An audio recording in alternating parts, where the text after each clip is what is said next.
Well, welcome. My name is Ronna Rolfe. I'm President and CEO of the Utah Valley Chamber, and I have the honor and pleasure of torturing these fine individuals for the next hour or so. And it's wonderful to see so many of you here, and I know there's quite a few looking on Facebook Live, so I think we'll have there are a lot of interested parties, so good job stirring up the interest in your candidacies. Let me kind of just lay out the lay of the land here first, and then we will get started. I will also serve as moderator as well as your friendly chit-chatter up here, and Adam Robertson, director of the Scera, is hosting, so let's give Adam a round of applause. It's a great venue for that. We've got some city staff up there doing the recording. We appreciate their help and support in covering that so that more folks can listen in.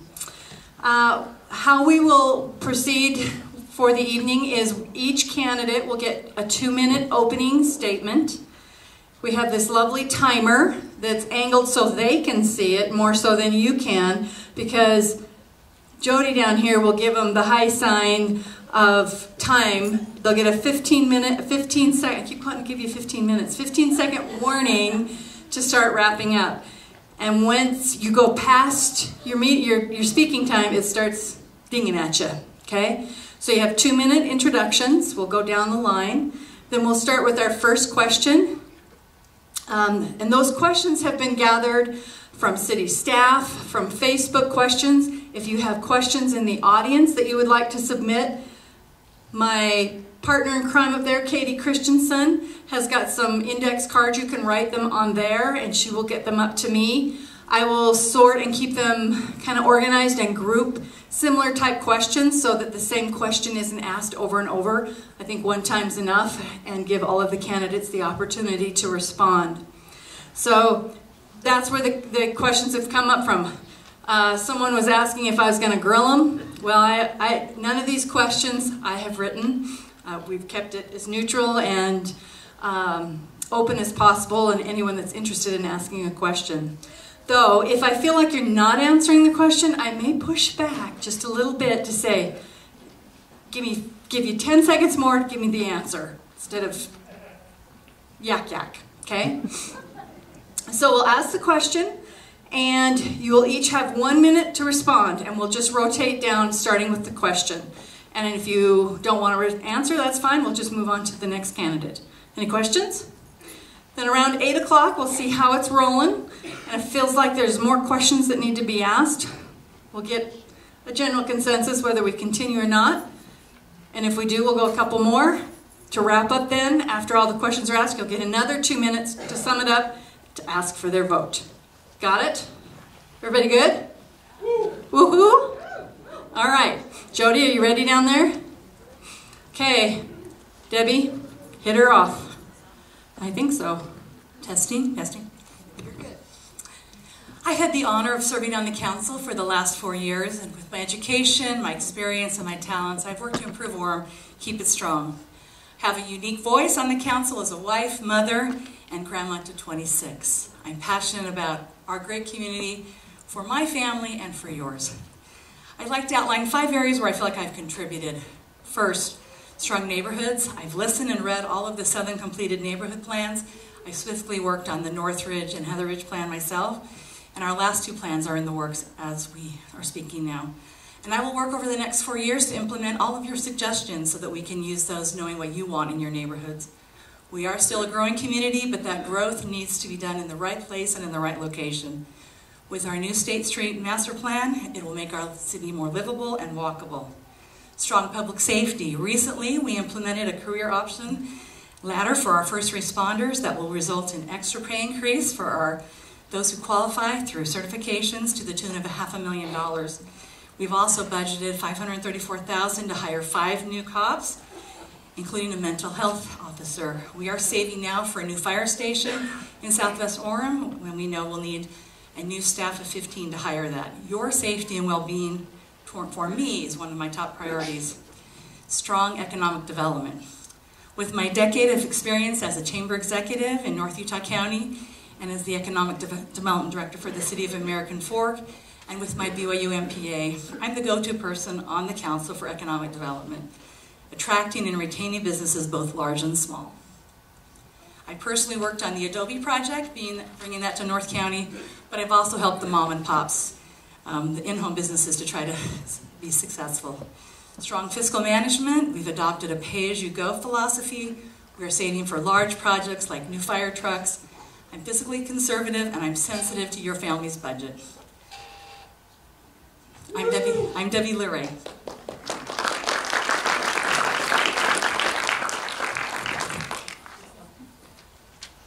Well, by way of introduction, my name is Jeff Lamson. I'm a lifelong Orem resident. I've lived here my whole life.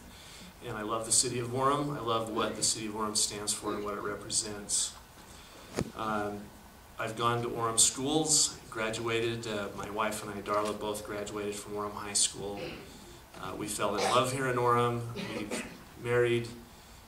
We've had 6 wonderful children. We built our home here. And we love living here in the city of Orem. I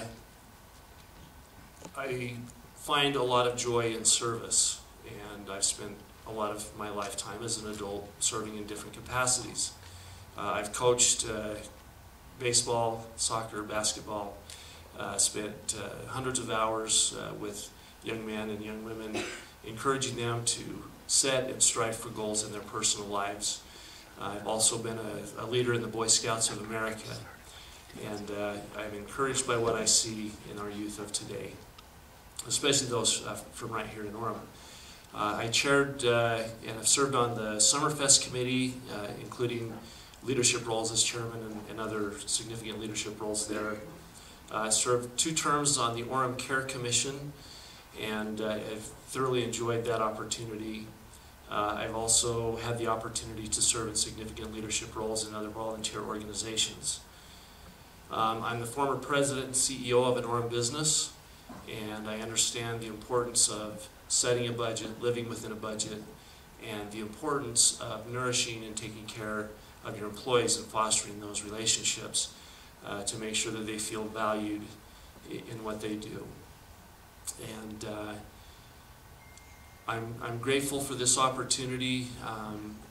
I feel like it's a privilege to serve on the City Council. I feel like serving on the City Council, you should not have a personal agenda, but that you should represent the cares and the concerns of the citizens for whom you work. My name is Jeff Lamson, and I would appreciate your vote. Thank you.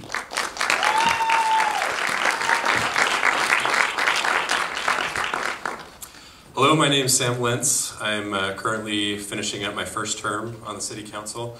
I'd love to have the chance to serve for a second term, and one of the reasons I really enjoy serving the city is the problems that we face are big enough to matter. They impact our daily lives, but they're small enough that we can actually do something about it.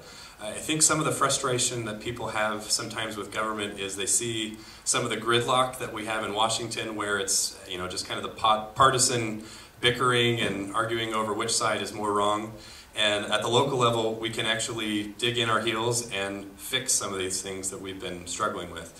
One example of that is Utopia. That was one of the issues that kind of sucked me into politics initially, and when I started on the council, only about 1/3 of the city could access Utopia's fiber optic network. It was costing us over $3 million a year, and there wasn't really any plan in sight. We didn't know how long it was going to take for the city to get built out. We didn't really have any end in sight for that debt payment that was increasing 2% each year. And in the last few years, we've worked at that, and now instead of that debt payment going up each year, it's actually going to be going down each year. And instead of only 1/3 of the city able to access it, we're now over half the city can, and within less than 3 years from now, the entire city will finally have access to the fastest internet in the country. And when I started, that was kind of a political landmine. Nobody wanted to touch it because of the history with that issue. And I was passionate about that, and so I worked at it, and I can't say that it's solved. Sometimes we have to move at the speed of government because we are a government agency, but we're making progress.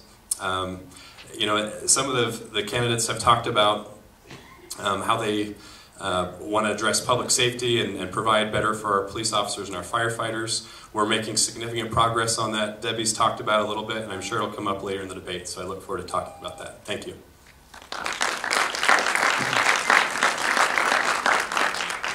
First, I just wanted to thank the Chamber of Commerce for putting this on, as well as the Scera, and of course I always want to thank you guys for taking the time to come out here and to get to know the candidates. That means a lot, and that's what makes Orem so great. The reason, my name is Spencer Rans. The reason I'm running is because of my family. I've got my wife and 3 boys that we're raising here, a 4-year-old, a 2-year-old, and a 6-month-old who's just starting to crawl and get into everything. So it's important to us that Orem remains family friendly and that it continues to be a great place to raise a family, and what a great place it is to raise a family. And I've had a lot of opportunities to meet with so many of you and really get to know what makes Orem great. And in particular, I've had an opportunity to meet with a lot of our first responders, whether it be in their homes or even just sitting down with them in their patrol cars. I've heard a consistent message, and that consistent message is they're not getting the support that they need. I've consistently heard this from our first responders, and I know we've lost a lot of first responders because of this, and it's important to me that we give them the support that they need, because on our worst days, when we need help, we want the most experienced people showing up that have our support. And recently, we've had, at the city level, we've reprioritized some funds in their direction, and I think that's great. I worry that it is just a Band-Aid on a larger wound, and I think it needs to be a focus to make sure that our first responders get what they need. And we need strong leadership that is business-minded and family-centric, and I believe that I have that leadership and can bring that here to the city of Orem through my business experience running restaurants. I know how to manage budgets and to make those hard decisions. I will make sure that we make decisions with a family-first mentality. I look forward to for the opportunity to be one of your next city councilors. My name is Spencer Rans, and I'm asking for your vote in the upcoming general election.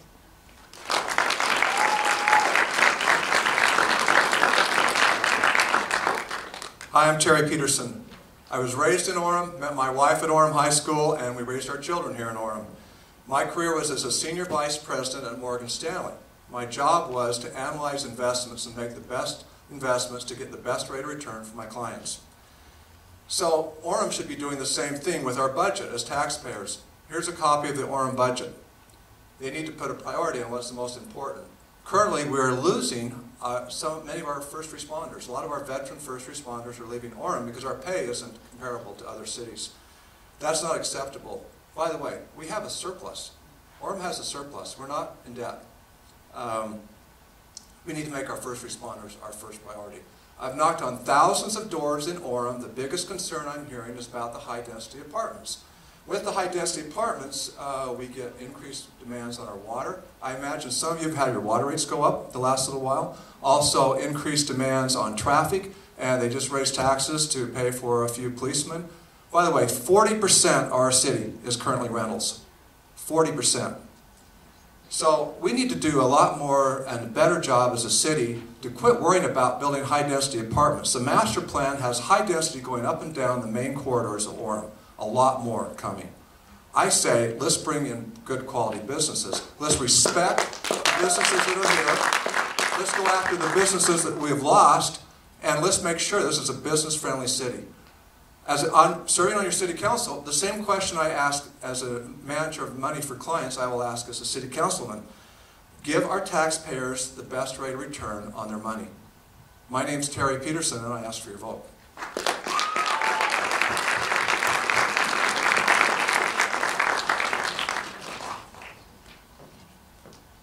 Hi, I'm Michele Jensen. I am a full-time creative director and event coordinator. I'm a full-time mother and then a wife to my husband of 11 years. And I want to be a part of the decision-making that makes Orem a great place to raise a family. I think my perspective as a relatively young woman and mother of young children in Orem is a perspective that needs representation on the city council, and I would love to bring that. I think as my current phase of life, I'm able to represent a large portion of our Orem residents because I'm still frequenting our splash pads, our rec center, our library, and taking advantage of the youth programs that the city offers. With 50% of Orem population being female, about 15% being Latino, and then 42% being lifelong Orem residents. I believe I can represent so many of those voices pretty well. I'm running because I think that regular people should run for local, especially local office.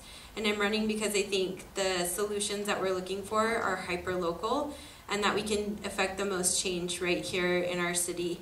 I am running because I am aware of our community, of our diverse community, that our city is just basically a collection of us, and that just means we're a diverse community of not just families here in Orem, but also young professionals, students, immigrants, and I am committed and dedicated to making sure we focus and foster a sentiment of unity here in Orem. I'm running because I want to be a part of local leadership that finds solutions for not just growth, but also long-term stability and prosperity for Orem. I'm Michele Jensen, and I would ask for your vote. Thanks so much.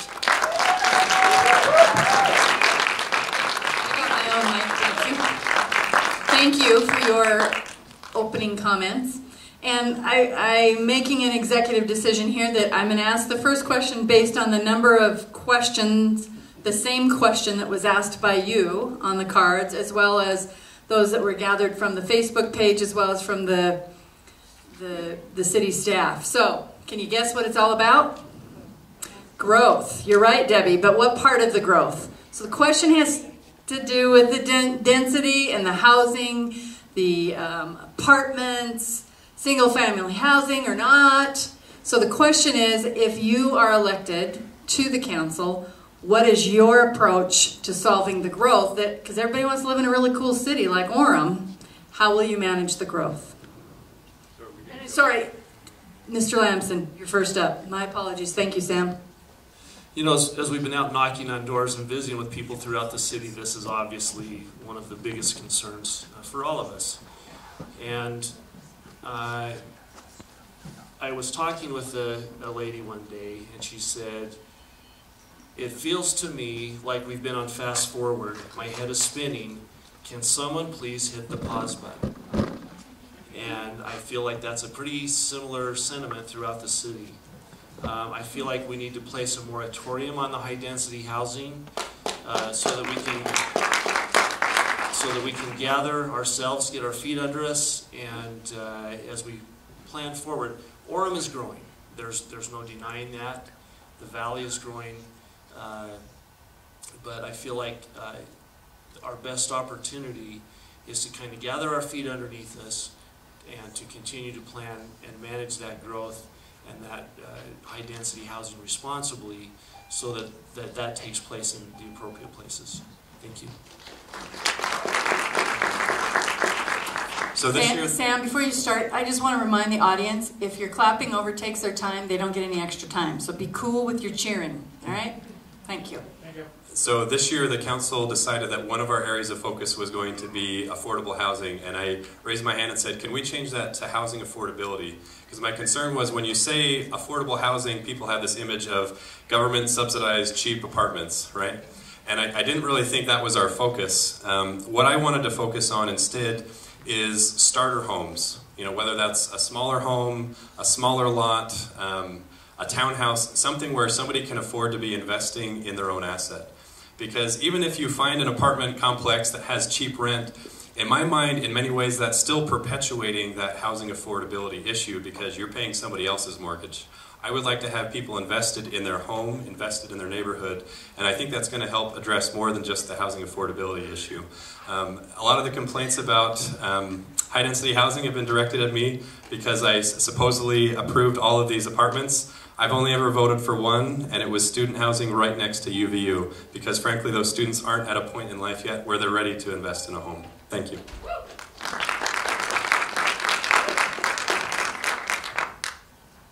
Growth is definitely a huge issue facing Orem, and it's because Orem's a fantastic place to live. Everyone wants to live here, right? But the sad truth is not everyone is going to be able to live here, and we need to manage that growth as it comes. We need to look at the opportunities that come to Orem, and we need to approach it with a very analytical mindset and say, do we have the infrastructure for it? And if we don't, then we need to say no. And the reality is that we just don't have the infrastructure. We don't have the roads. We don't have everything we need for a lot of these buildings that have been put in or being proposed to be put in. So we need to make sure that we have the parking and things like that. And unfortunately, we just don't have that in most places in the world. Most of the land is taken up, and if we try to just squeeze it in and pack it in where we don't have that infrastructure, then we're going to have the problems that everyone's aware of, whether it be the traffic, the parking, the neighborhood congestion that nobody likes. And so we need to really be looking at it and making sure that we have it, and being smart about the growth and being responsible with it. So let's clarify something. High-density apartments is not affordable. 40% of our city is rentals. We need to make Orem a place where people dream to someday buy a home. We don't want Orem to be a place where, oh yeah, I used to live in Orem. I lived in an apartment in Orem, and then when I was able, I bought a home in American Fork. No, let's make Orem be the place where people want to come and where they dream to raise their family. And we're right, with high density becomes more issues with traffic, with water, with police, all the things that we're seeing.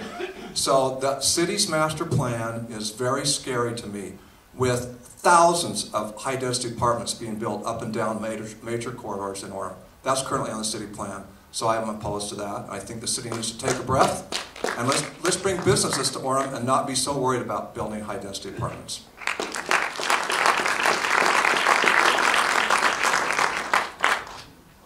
So I might be the only one not opposed to growth. I think I'm interested in, I believe that the wealth of a city is attributed to, you know, sometimes value per acre, sometimes not. And so I think we have to be really efficient with the acreage that we have and making sure it's generating, you know, its maximum revenue potential back into the city. Because I think opposing growth only kind of puts us in a box where we're not able to adapt and grow prosperity. And I think the point of a city of city government is to maintain long-term prosperity. And while I'm not opposed to growth, I don't want to head us. I also don't want to head in the direction of these large, high-risk, huge steps, and in my mind, sometimes gambles. I'm interested in incremental growth when it comes to housing and affordable housing, and to me that looks like making the most of what we have with adding on more allowances for accessory apartments, mother-in-laws, and providing for more housing in that way, and taking small steps instead of such large risks. So as I mentioned earlier, I'm I want to protect single-family neighborhoods. Doing these plans, you told us you don't want any high density in your single-family neighborhoods. And so with that, last year on the council, we eliminated PD zone, which is medium and high density, in any of the 7 residential zones and the open space 5 zones. We've also still have our moratorium on our corridors, on University Parkway, on Center Street, 800 North and 1600 North, that there can't be any sort of high density on any of those. But what we have done is allowed the 5 districts on the master plan to have what we call a mixed use option, which would have commercial retail on the first floor and perhaps a housing component on top. We've had very high design standards. Obviously the mall already has a bunch, and so that's already there. Don't see very many in the arts district coming along. I don't see that's appropriate, and the city center will have very few. So. Thank you. Okay, the next round of questions, starting with Sam, Mr. Lentz. I'm kind of informal, so do you mind if I call you by first names? Go for it. All right. So this, again, is going to be another moderator privilege I'm going to take, because it's near and dear to my heart with the business community. Several of you have mentioned that the city of Orem is dependent on the sales tax to fund the city operations. So what policies and procedures, policy and practices will you support to keep the business community strong and productive? So I can't take credit for this because the University Place CDA went in before I was on the council, but when that project was first approved, they had a lot of criticism because there was concern, why is the government getting involved and things like that. But what we've seen in the years since then is a dramatic uptick in economic activity, not only on their property, but the halo effect around there, all along University Parkway, along State Street. And I'm not saying that, government, public, private partnerships are the only tool that we have available. But I've been encouraged at the way that our community has rebuilt a more diverse economy in recovering from the recession that we had 10 years ago, because that was $4 million that came out of our budget right off the bat when that recession hit. And that meant layoffs essentially across every city department, including public safety, and we can't afford to make those kind of sacrifices. So I'm grateful that we're now focusing on a much more diverse, robust economy.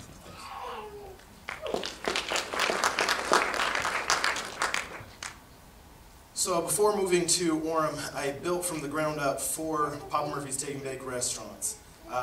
Everything from the zoning to the permitting to everything like that. And I found that a city can make it incredibly difficult for you to start a business, or they can welcome you with open arms and make it easy. Ultimately, we built the same restaurant in all 4 cities. They had all the same codes, all the same safety features, fire sprinklers, everything like that. But a city can make it difficult to build your business in their city, and ultimately sometimes we passed on a certain city because they were making it so difficult. We moved on to the next one where they were going to allow us to get things open sooner. So here in Orem, I think we need to have that family-friendly mentality. We need, or not family-friendly mentality, business-friendly mentality, and make sure that that we're not making things difficult on businesses. That making sure the permitting process and the inspection process to build new businesses here in Orem is smooth, and people want to bring their businesses here to Orem.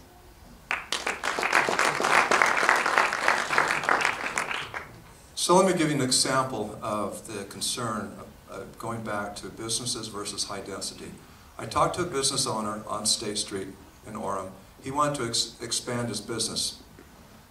The city would not approve him expanding his business unless he would agree to put high-density apartments on the 2nd and 3rd floor above his business. His business wasn't a high-density apartment business, but as part of the master plan that he had to deal with, he decided it wasn't worth the expense. I've talked to other business owners dealing with the same thing.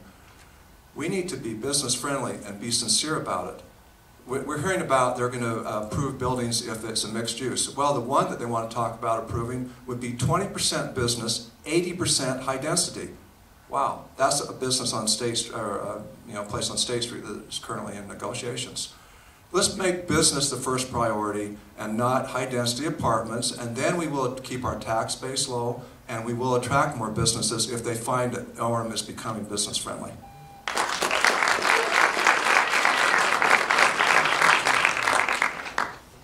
I'd like to continue to make Orem a more business-friendly city, and to that to me means a case by case, and that's kind of my approach to everything, is case by case, piece by piece. And what that looks like to me is, a prudent target ratio for private to public investment is really important to me for a larger business, not for a smaller mom and pop shop, a small local restaurant. So a bigger developer, I just want to make sure that we're making sure we demand a higher ratio, like a 40-to-1 investment, so that we are covering those long-term maintenance costs of public roads, of the interchanges, of the common use equipment that goes into maintaining a city that we're not really accounting for up front and long-term, that's taking away from our budget. But I wouldn't impose those on smaller businesses, and so I think just again taking it case by case incrementally would be my approach to making sure we're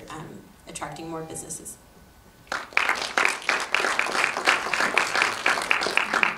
So with my expertise in economic development, I work hand in hand with the city's economic development director. Matter of fact, Kathy and I were today at the Utah Alliance of Economic Development in Orem, learning about all kinds of things and strategies. I act as an advisor. I work with her. We recently pulled our sales tax leakage report. We know that we need more hotels. We also know that we need more gas stations. We've also working with the Mueller Group out at the old WordPerfect buildings. We are actively marketing that particular building to bring in new companies. I will be escorting a couple weeks a company that's coming in from out of state, and we'll be showing them and showcasing that beautiful property. So I work hand in hand. I try to be welcoming. I make sure we don't have burdensome regulations, keeping the cost of business low. And I'm using my economic development expertise to help with the city. You'll be interested to know that we average about 70 new business licenses per month. We have 10 new projects, mostly underway at the mall. So we are growing and we are attracting good businesses.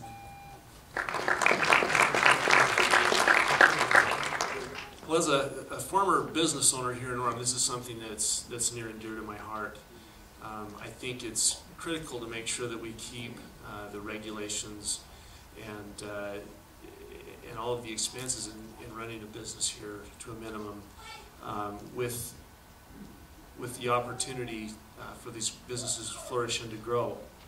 I was on the phone with a potential future Orem businessman this morning.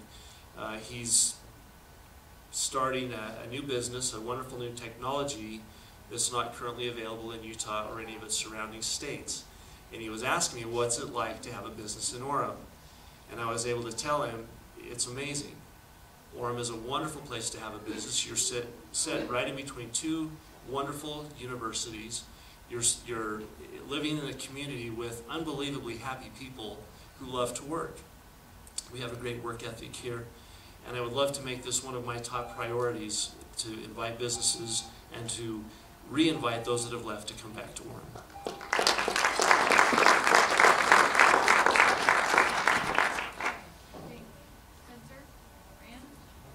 Okay, the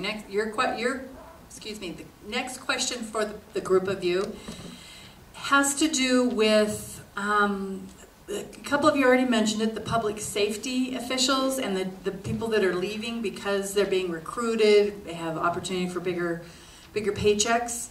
But we also know that the city is growing and there will be more need to have those public safety services, and hiring more police officers and firemen and all that good stuff. Those cost money. How will you, as a city council member, figure out how you're going to propose how you would fund those future improvements? So you get to start us off. So yeah, absolutely. We've been talking about this, and we need to prioritize the budget. And quite frankly, currently, as we look at the city budget and the way it stands, it's clear that the police have not been made a budget. They've gotten very small increases over the years, while other departments have gotten much larger increases. If you visit my website, voterans.com, we've got an outlay of what our budget would have looked like for this year that would have given more support to them. To give you more specifics than I could probably give you in just a minute. But I would prioritize that budget so as we get these increases and we bring these businesses to Orem, that a great percentage of those revenues that are brought to the city go towards our first responders, because if we don't, we're going to continue to lose so many of the great first responders that we have as they go for higher paying jobs in other communities that surround us. I don't have time to talk, but if you catch me more, I can tell you more about that. But yeah, it's a big issue here in Orem. I think we need to prioritize our budget.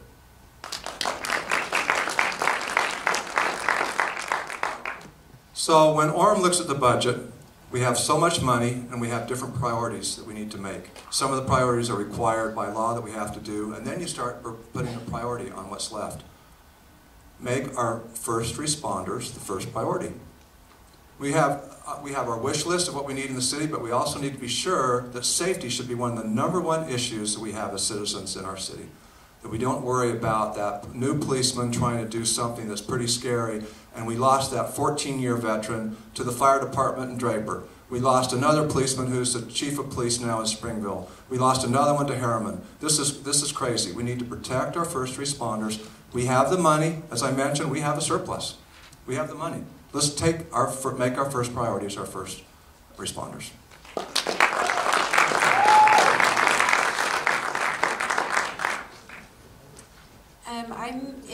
I've really appreciated the program that was implemented so far that the council passed. There are multiple problems. I think satisfaction and morale is one. Understaffing is two. And then pay is the third, which I think is the biggest. And so it's not one, I don't think this is an easy issue to solve. It's super complex, but I think taking each next natural step, which I think the city is kind of doing right now, I've been in support of. I think hiring the additional 4 officers was a great step to move towards relieving the staffing issue, which we then can have officers who aren't pulling, triple overtime every day essentially, and then we can start to head into increased pay and satisfaction. But I think the biggest thing to work on that ladder program and continue on that trajectory would be to continue to work with both of the chiefs to figure out how we can better that program and build on what's working to get them more paid. So I really appreciate our first responders. I think they're the true heroes of our community. And I've been bugging Jamie Davison since the day I took office to hire more policemen. I want to get to 1 per 1,000. I want us to be fully staffed, and I've always been asking for that. Yes, we put over $1 million the last 2 in our public safety. I'm sorry it took longer than I wanted, but we know there was a problem. We know that we've worked on the career ladder. We are working on morale, making sure they have the right equipment, and I'm really hopeful that, I'm hoping that these first responders feel that we do value them. We know we appreciate them. We know, and I talked to HR, and we've had 5 new cops since September 1st come into Orem, which I think is great news. We did have Ned Jackson retire, but he's been planning retirement for a long time.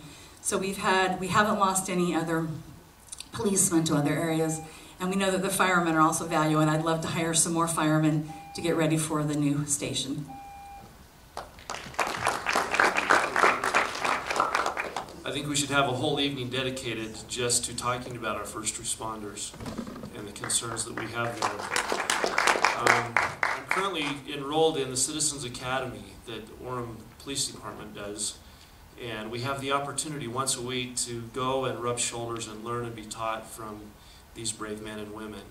And I can't tell you how much respect, I've always had respect for our first responders, but the amount of professionalism, the amount of care and concern and love that they have for you and I as citizens of Orem is unbelievable.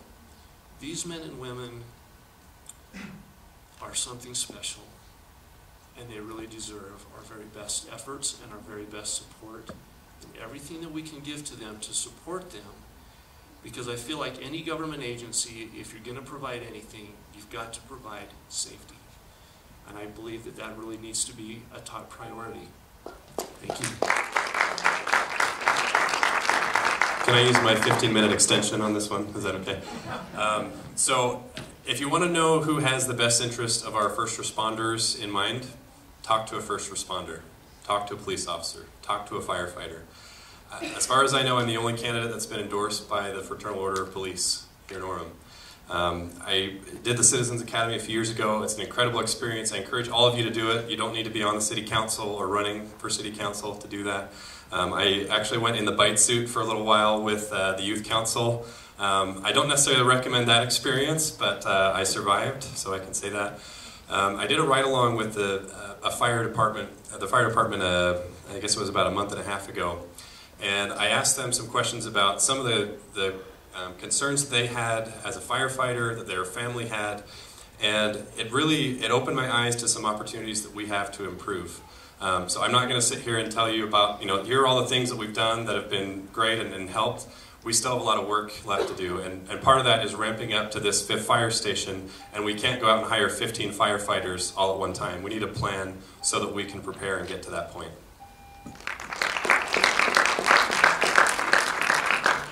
Ready? Microphone. In the term that's coming up, the care tax will be renewed.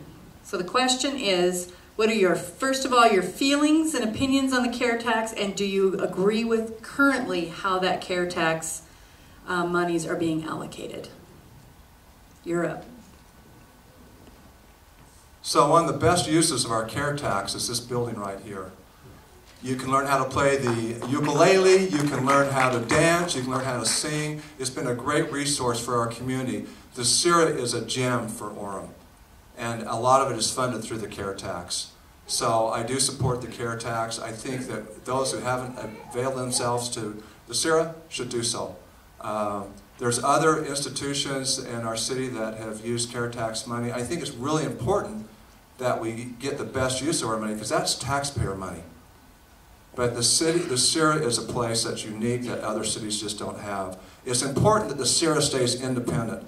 They're a nonprofit. That should not be part of any government organization. Scera should stay independent and we need to support it as a community. And so yes, I do support the care tax and look forward to many years of going to this theater.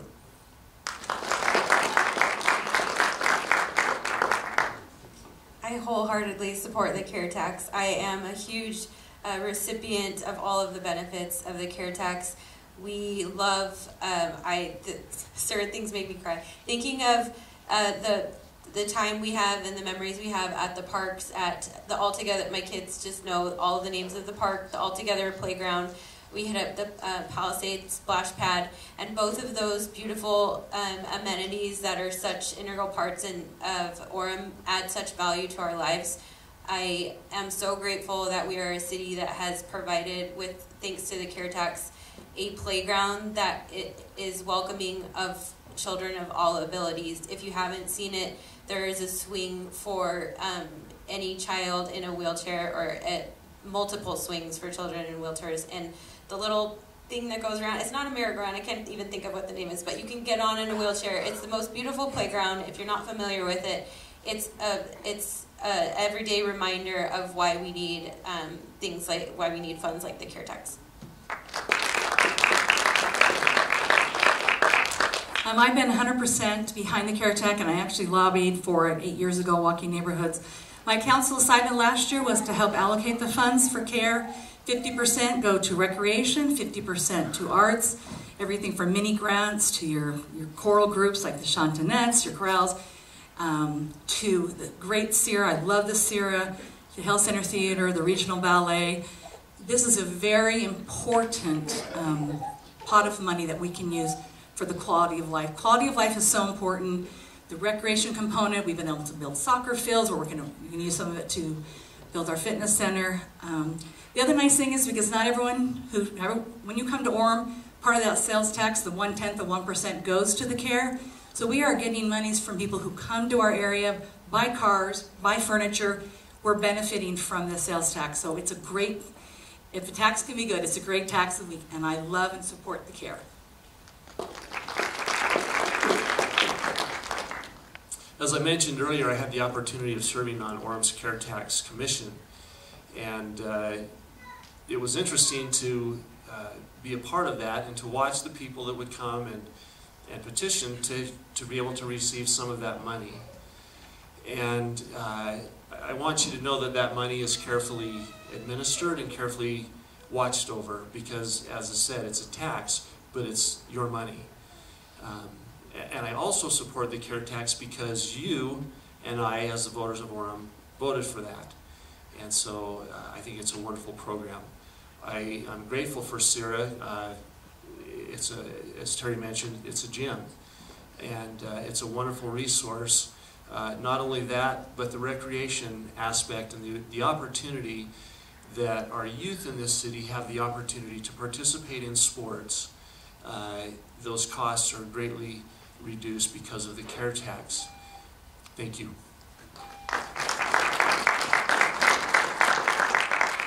So I got an email from a resident this week actually asking if I support the care tax, and I said, I can't take credit for it because it was enacted before I was on the city council, but I voted for it, and when it comes up again, I'll vote for it again. And it's been interesting how as voters have approved that care tax, those in favor of it have just continued to increase time after time, because people see the tremendous benefit from programs here at the Scera and at the Hale Center, and the upgrades to our parks with the All Together playground, the splash pad, the dog park, all these types of things that would not have been possible within our existing city budget. And so it is a sacrifice to pay that extra 0.1% sales tax, but we're seeing that really enhance the quality of life here in our community. And I'm excited to see what the next 4 years have in store when it comes to enhancing the fitness center and enhancing our cultural arts programs here in Orem.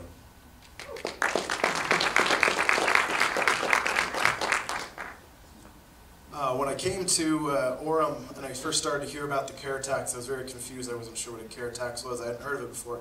But as I've seen how it's been administered, I've been very impressed with what has been done, and I now have come to see those tax dollars that the residents have approved for use for all of these different projects as sacred funds, that I think it's important that if we're going to have that tax, that we need to make sure that those funds are being used for places like the Scera, because I think this is an immense benefit to the community, as well as the Hale Center Theater has received benefit from this, and I think we need to make sure that they continue to be managed well as they have been, and I fully support the way they've been used in the past and up to this point, and hope to see it go forward.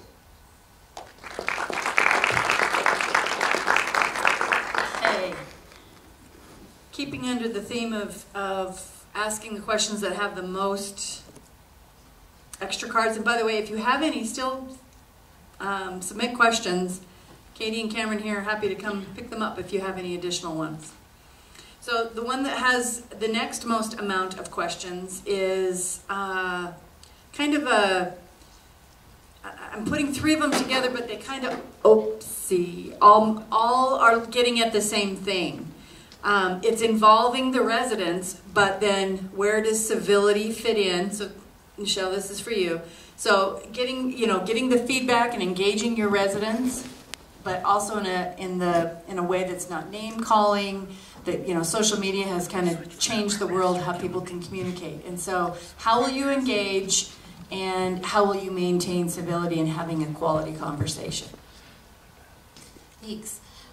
That's one of the reasons I'm most excited to run, is to engage more of the community in participating in local government. And I think that the answer to that is going where the people are, and the people that I interact with in person happen to be, majority of their time is spent online. And so my answer to that would be, as city council members, we have to take the initiative to reach out to people where they are, and that to me looks like online and in person.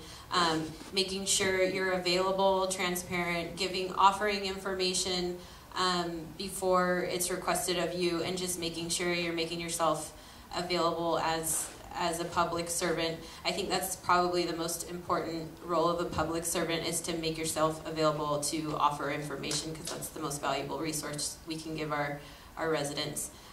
In terms of making sure it's civil, I think that's just something that comes naturally to me. I don't have a problem with that, but I think it's easy to listen to people if you empathize with them, try to understand their experience, and not immediately offer your countering opinion right off the bat. That would be my 2 cents. I think it's very important that we engage the community. This is your community.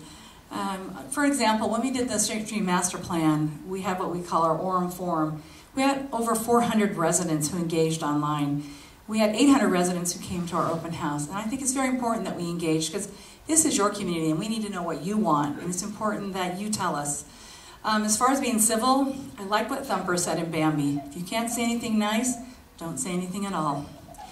And as a wife and mom, I teach my children that kindness is always the right answer. We might disagree, but we do not have to be disagreeable. Civility, I think sometimes in politics we think it's okay to name call, we think it's okay to do rude things, and sometimes we may be modeling Washington, but there is no place for name calling. There is no place, especially in a great community like Orem. I pledge to listen to people. I pledge to always read what you send me, call me, text me, and then I always want to know what you think, and it's important that we engage the community.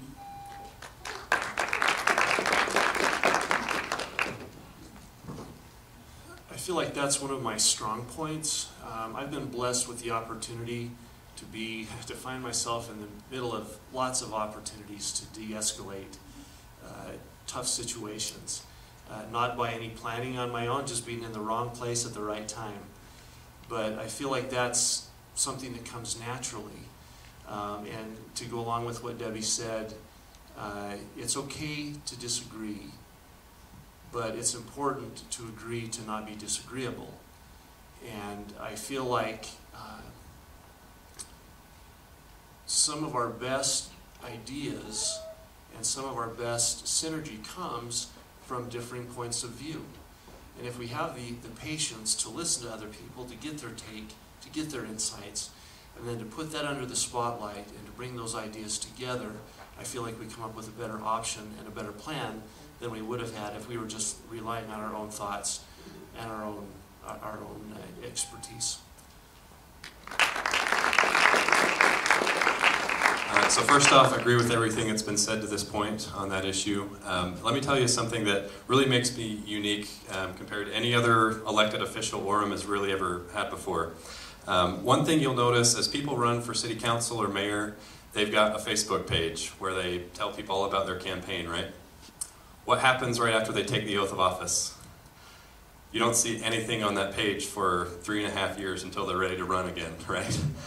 So what I did, and I actually consulted with our city attorney to make sure I did this appropriately, is I have my campaign page, and then I have my Councilman Sam Lentz page, where I ask questions, I start discussions about different issues that we're voting on. I want to get people's feedback, and I found that two-way dialogue has really helped me better appreciate, before I go into the city council meeting, some of the different perspectives that people have. So instead of just me cooking up my own idea of what I think is best, I want to understand what people all across the city have to say.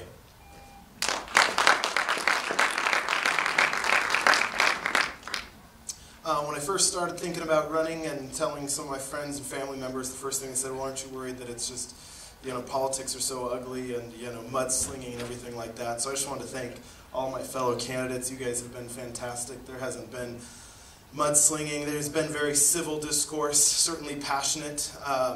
But I think we've been able to keep it civil, and I think the way we've done that and the way I would do it as a city councilman is the way I've done it on the campaign trail, is to listen, to make sure that I'm really listening before I try to give an answer, and knowing that sometimes, even after I've listened, they're not going to like the answer I give them, but I'm going to give them the honest answer of how I feel about it, and there'll be disagreements, and more often than not, through those disagreements, we can come to commonality in the things that we do agree on, and support each other in that way. And I've been very happy with how civil this campaign's been, and look forward to continuing that way.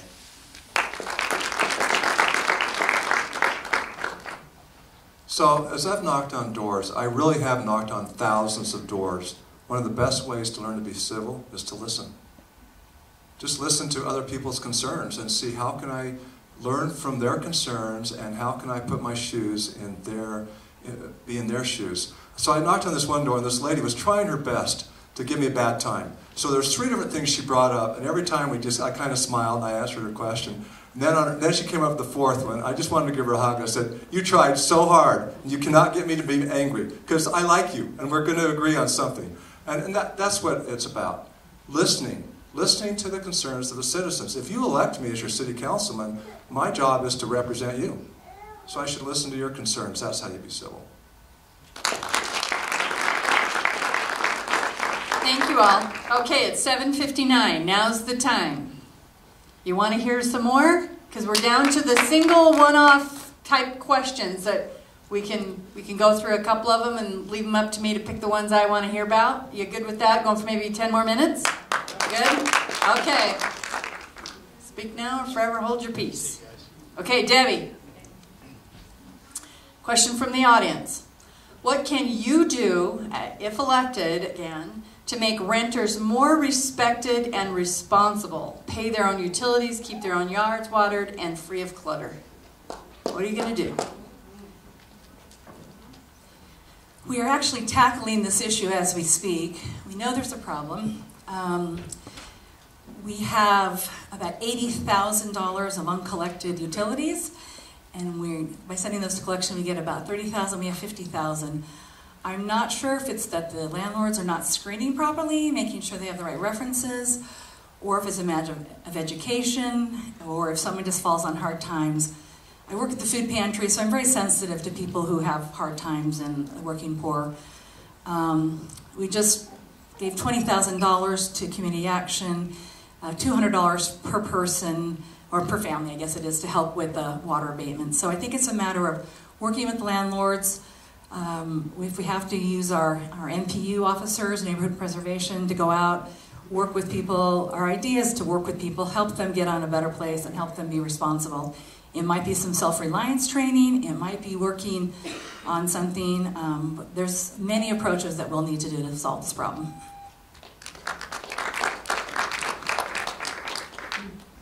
You know, we talked a lot about the people that live in apartments, and sometimes I feel like I would never want them to feel like second-class citizens. These are our friends, these are our neighbors, these are young couples and young people just getting started in life. And, you know, my concern is, as I look at this and as I look at, you know, some of the high-density situation, is what is this going to look like 20 years from now? My concern is that what are we going to do to keep the bar at a place that's high, that we maintain these places so that they're safe, so that our citizens feel safe when they go home at night, so that crime is kept to a minimum. You know, I think that's the bigger picture, and I think that's the bigger concern. What can we do as a city? And I don't know that the city needs to get involved in every problem, but I think that there are some things that we can do, and I'd love to see us address those concerns as well. A while back, we heard from Bill Holderstrom, the head of the United Way here in Utah County, and one of the things he talked about was the impact as far as being connected with your neighbors. That is actually the #1 factor determining the crime rate in your neighborhood, if you feel connected with your neighbors. And so one of the things that we've done as a community to help with that is our neighborhood plans, where our staff facilitates a process where neighbors can meet together to talk about what are the concerns we have. You know, maybe there's an intersection where we have some safety concerns, maybe we need a crosswalk there or better signaling. And as we brought some of those issues to the surface, it's helped us provide an opportunity for these neighbors to take ownership of the direction for their neighborhood, so they can understand this is what we envision happening here in our neighborhood for the next 5, 10, 30 years. And so instead of just the 7 of us in a room as a city council making those decisions all across the city, it's you as a neighborhood deciding this is what we'd like to see happen.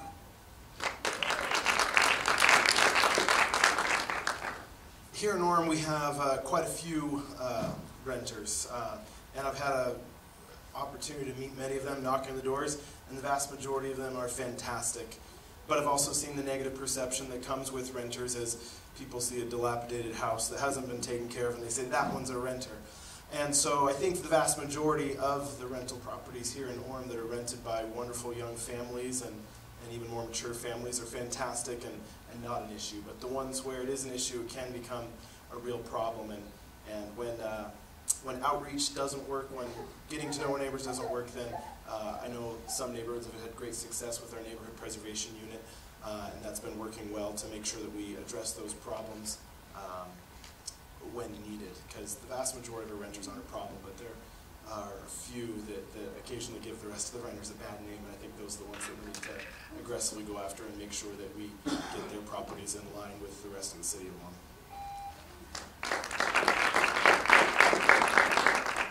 There are issues. As I've knocked on doors, one house I went to, they pointed to the house next to them and said, what are you going to do about that? There's 7 cars parked there. There was an old broken down trailer. You know the story. We all have them in our neighborhood. It's really important the city follow the current zoning laws.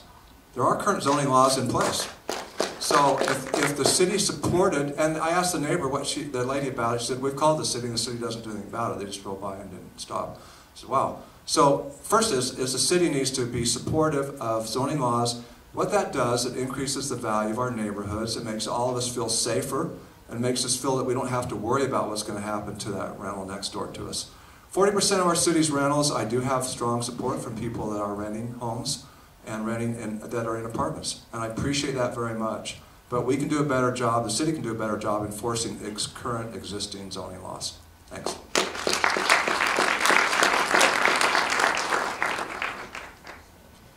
I think with rental, I think there's just a stigma with renters, and I think similar to some of the other candidates have mentioned, I have a sensitivity to, they're just Orem residents. I don't view them as renters or homeowners, or any of you as renters or homeowners. I just view people in our city as residents of Orem. And I think unless we're talking about, uncollected utilities that serve the city's income base, I don't really see I'm not seeing a problem when it comes to blight, because when it comes to blight, I just see people working extra hard, triple, double jobs to just survive. And so blight is a really hard thing for me, because typically a higher density property is generating more value back to the city. It's harder for people to look at, but I do think it's not hard for me to look at poverty. I don't want it to be erased, and I think it prevents homelessness, and so I guess I don't view it as a nuisance, but more just these are just additional people that I would like to welcome into our community. Yeah, let's do one more, then we'll do our closing statements.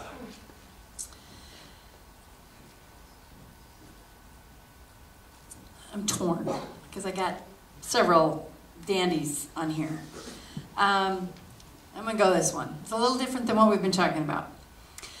Again, from an audience member. Do you think the city should partner with Rocky Mountain Power to build local and renewable energy sources to meet the state's 100% clean energy by 2030? Jeff, I think you're up. Thank you for that. Would you repeat that question? I'd be happy to. Renewable energy sources. Should the city partner with Rocky Mountain Power to build local and renewable energy sources to meet the state's 100% energy by 2030? Well, I think in all situations, any time that we can keep our earth, our air, our water clean and use renewable resources, I think that's a wonderful goal for all of us. And I think that would be, I'm completely out of my wheelhouse here, to be honest. I picked a good one. You did pick a good one. Thank you so much. But I think that, I think that's obviously something that the city should look into and investigate and see if that particular partnership makes sense. If it makes sense, then we could do some looking into that. But in general, I'm all in favor of all of those good things that give us clean air and renewable resources to be able to continue to use those resources to give back to the community. So I'm going to try to make things a little easier on the candidates that are going after me, because I'll summarize what this question is all about. So on Tuesday at our council work session, our Natural Resources Stewardship Committee is going to be talking to our city council about this opportunity we have as a city to declare that by 2030, 100% of our net energy usage for the year is going to be from renewable energy sources. And really in our case, that means solar. I became a solar advocate was it about 5.5 years ago that we put in solar. I kind of became an accidental environmentalist because I was just looking at it from a dollars and cents standpoint. How many years is it going to take me to break even on investing in these solar panels? So this is in my wheelhouse. I'm passionate about this. But what this program basically would mean is we would partner with Rocky Mountain Power so that they, instead of generating our power from coal, they would transition to solar power. And only residents who opt into that program would, if the rate changes, only those residents would pay the different fee. And so if you'd like to discuss this more, I actually posted about this on that Facebook page that I talked about. So join in the discussion there. Thank you. I actually saw Sam's post on his Facebook page and read into it just a little bit. I'm all for renewable energy. I think that it's important. It's definitely the goal. But I think we need to tread lightly.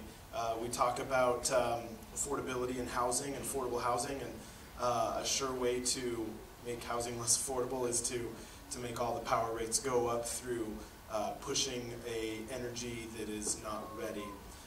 So if it's purely optional, as the current program proposes for those who want to get in on it, I think that's great. I think that ultimately some people, a lot of people, are going to opt out of it because of the higher cost for some of these renewable energies.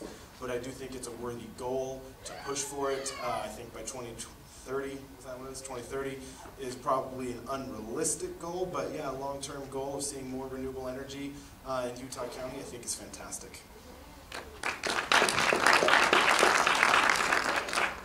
Why is it any time I hear about government partnering with somebody, I get nervous? Whether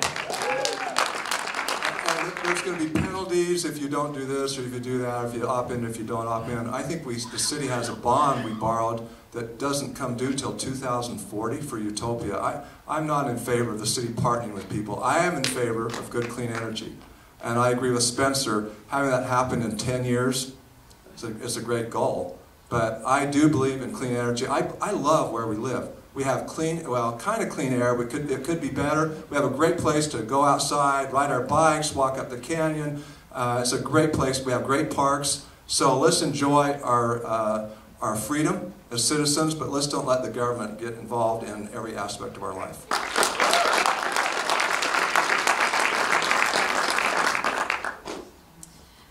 I didn't see the work session yet, so I need to catch up on that. I don't know what all the conditions involved are, and so I need to look at the entire relationship before deciding what I think about it. I am in favor of clean energy. I'm in favor of clean air. I'm in favor of less asthma for my children. I'm in favor of less red air days where they can't play outside for recess and they have to stay indoors. I'm in favor of reducing emissions, moving away from coal. I'm in favor of all of those things. I am excited to look at what this plan entails and to go from there. Sorry, I don't have an answer for you right now.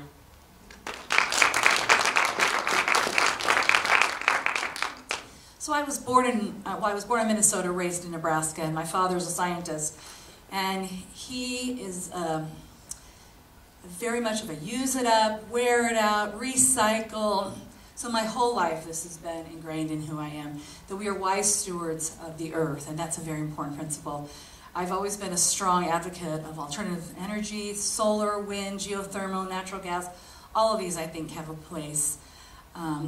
A while back, there was an issue on solar panels, and I was one of the council that voted for allowing some exceptions for solar panels as a public good. So I think it's important that we look at this. I'm not one who loves a lot of government mandates either. I like the free market, but I do like the goals of that. And I welcome our discussion on Tuesday, next Tuesday, about what this program entails. I'm looking forward to getting more details, but I love the idea of being a wise steward, using this great earth for wise purposes, but not making it too much government forcing us upon us.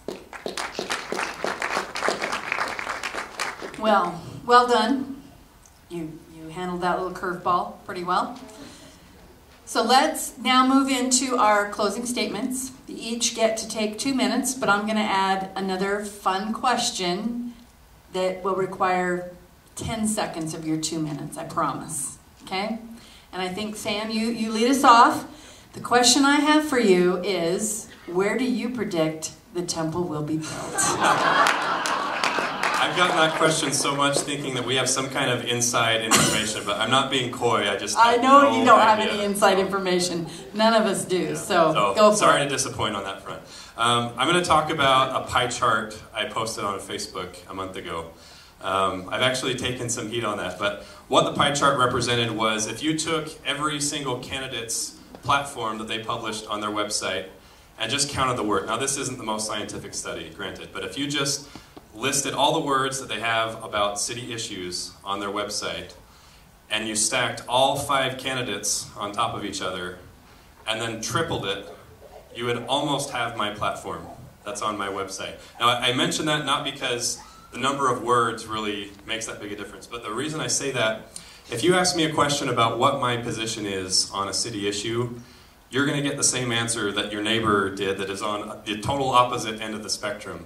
I'm consistent in my position because I've done my homework, I've done my research. And even before I had the last 4 years on the city council, I had done that by not only knocking on the thousands of doors, but also sitting down with each department director that we have at the city to understand, okay, as a police department, what are some of the challenges that you're facing? What support do you need from the city council over the next 4 years?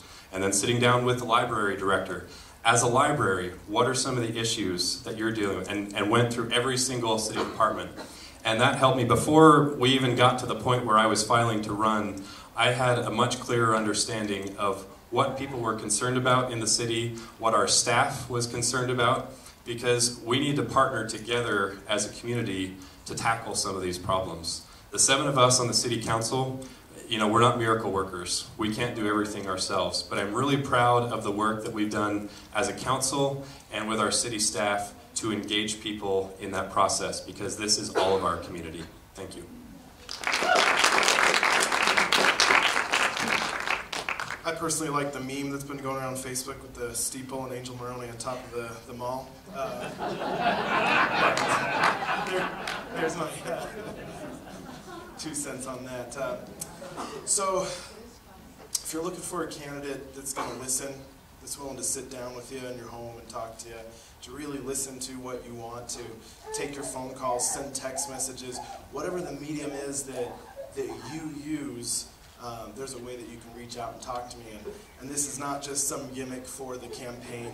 I fully intend as, once I'm on the council, to continue operating all those same Facebook pages, all those, my cell phone number that's on all my flyers. If you've got one of those flyers there, that's my cell phone number at the bottom. It'll ring this phone in my pocket. Hopefully not everyone rings it right now. But it would, okay? So I really want to be that accessible counselor that really listens and that really is there to do what you guys want. It's not about me. I don't have some agenda of what I want to make happen to your city. Other than I want what's best for Orem. I want what's best for the families and the people that are here that care so much about Orem. And the only way that I could possibly ever accomplish that would be through listening. So that's my pledge to you guys. If you guys vote for me, I promise that I will be accessible and easy to talk to and willing to listen to the issues that you have now and after the campaign's over. Okay, time out. Okay, Spencer says it's going to be the Macy's at the mall. We didn't hear Sam. Sam, where did you say you're going to put the temple? Where do you think it's going to be built? Let's say close to Palisades Park. Close to Palisades Park. Okay. Your turn. I'll tell you one thing about the temple. Isn't that incredible? Isn't that incredible to get a temple in Orem? I think that's amazing. What a compliment to us as citizens. I love it. How's that for not answering the question? I'm going to ask you at the end. Okay, I'll give it a shot right now. It's going to be the old Cascade Golf Course. Yeah. I don't know. That's my guess. That's all we're doing right now? Okay. I'm Terry Peterson. I've knocked on thousands of doors, as I've mentioned, and I've listened to your concerns. Let me tell you about 3 concerns I've heard. One was a lady, I knocked on her door, and she no longer waters her lawn. Her water rates have gone up too high, and she's on a fixed income. She can't afford to.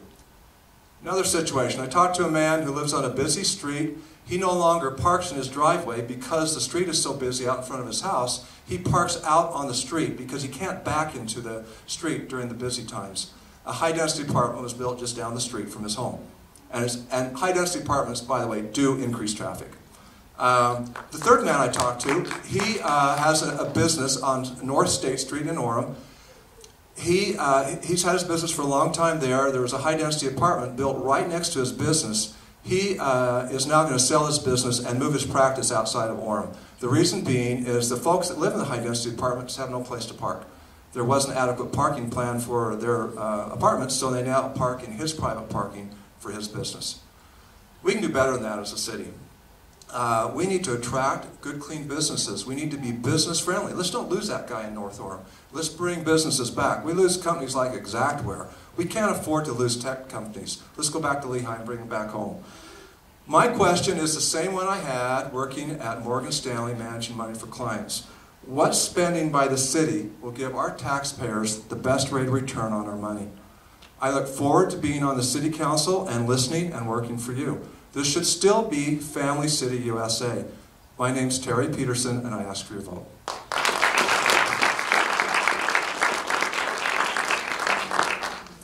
A few last things I'd like to say. I think if you can know anything about me, know that I'm very empathetic and full of kindness and love. What does that mean for being on the City Council? That just means I'm very thoughtful. I do my research. I do my homework. I work hard to see all sides of every proposal. I don't rush to conclusions, and I am interested in making sure our government serves, our city serves its residents, and that I as a public servant serve you, and that to me means transparency, being forthcoming with information, listening to you, representing your voice as much as possible, and that requires an immense effort on my part to reach out to you to make sure I'm doing everything I can to put out information so that residents can feel like they're involved in the process before it's too late. And I think that's probably some of some residents' biggest concerns, is they feel left out of the process and are involved when it's too late and things have already moved too far to go back. And I would like to include you sooner and earlier in the process, and how I would like to do that is just share information, because I think that's the most powerful resource I can offer. I'm going to live here for a long time with my young children, and it matters to me what direction we take the city. I'll have these kids growing up in this area, like I said, going to these parks, using all of the wonderful resources we offer as a city. So I would love to represent my demographic, which is this just young families, moms trying to figure out how to make the most of a wonderful place and give their children a wonderful family-friendly city.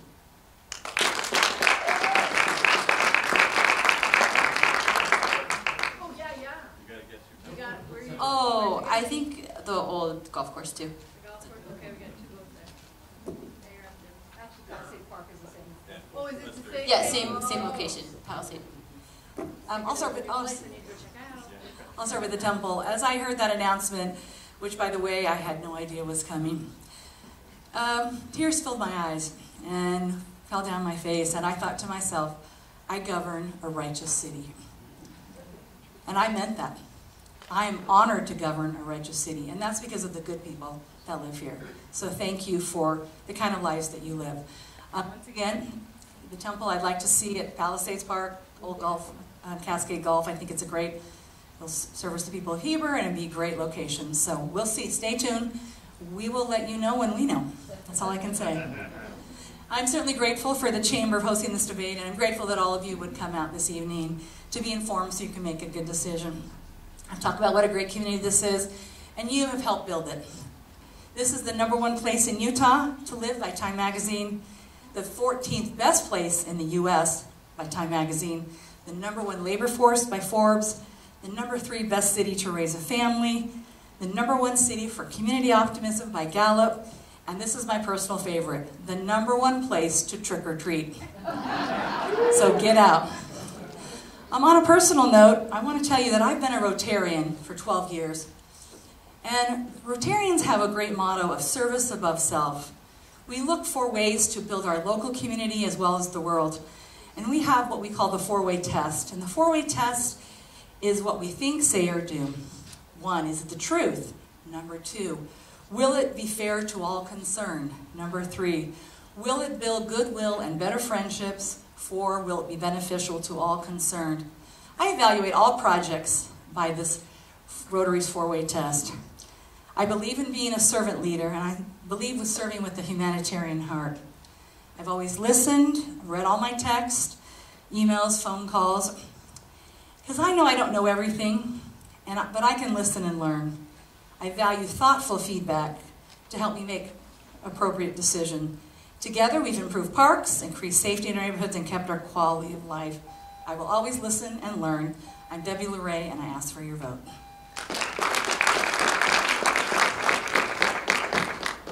So, when we built our home, we didn't have a temple nearby, and Mount Timpanogos to me was the closest thing to a temple. I love that mountain. So when we built our home, I was right in the middle of doing some studying of King Benjamin and some people who pitched their tents towards the temple. And we literally pitched our tent, our home, towards Mount Timpanogos because there is deep meaning in that for our family. I hope that it's built somewhere near the golf course so that we keep our tent pitched in the right direction.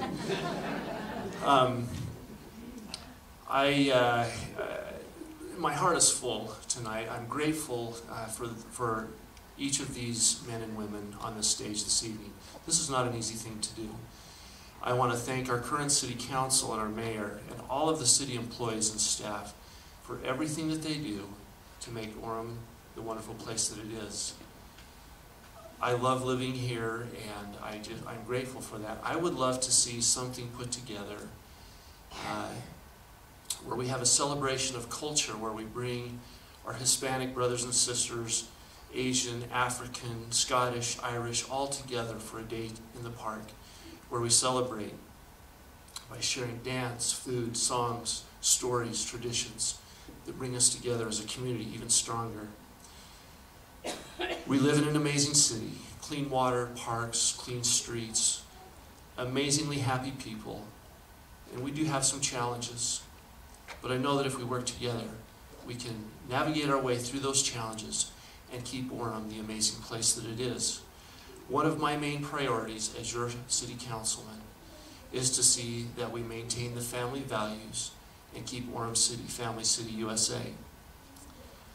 I believe that it's important for the members of the city council and anyone in government to conduct themselves in a way and to not be polarizing, to be able to have discourse and communication without being disagreeable.